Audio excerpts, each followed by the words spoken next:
लाडकी बहीण योजनेमध्ये e KYC रखडली, महिलांचे आंदोलन. 2 महिन्यांपासून लाडक्या बहिणींचा लाभ थांबला. लवकरात लवकर लाभाचे वितरण करावे अशी मागणी राज्यातील लाखो लाडक्या बहिणी करत आहेत आणि या संदर्भातील महत्त्वाचे अपडेट असणार आहे.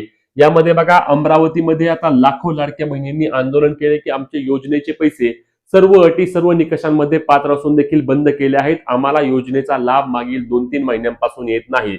2 महिन्यापासून पैसे आले नाहीत, त्याचे लवकरात लवकर तुम्ही वितरण 15 दिवसांच्या आतमध्ये करावे, अन्यथा आम्ही मोठ्या प्रमाणावर अजून आंदोलन तीव्र करू. एकतर सर्वांना योजनेचे पैसे द्या, अन्यथा तुम्ही योजना देखील बंद करा, असं देखील लाडक्या बहिणी करत आहेत. आणि त्यासोबतच जे ई केवायसी तुम्ही ऑफलाईन पद्धतीने सुरू केली आहे, अंगणवाडी सेविकाही ई केवायसी करत नाहीत, ई केवायसी पोर्टल तुम्ही ऑनलाईन पद्धतीने परत चालू करा अशी देखील मागणी करण्यात आली आहे. या मागण्यांबाबत तुम्हाला काय वाटतं हे नक्की कमेंट करून सांगा. महत्त्वाची व्हिडिओ शेअर करायला आणि याच्या अपडेटसाठी आपल्या पेजला फॉलो, चॅनलला सबस्क्राईब करायला विसरू नका. जय महाराष्ट्र.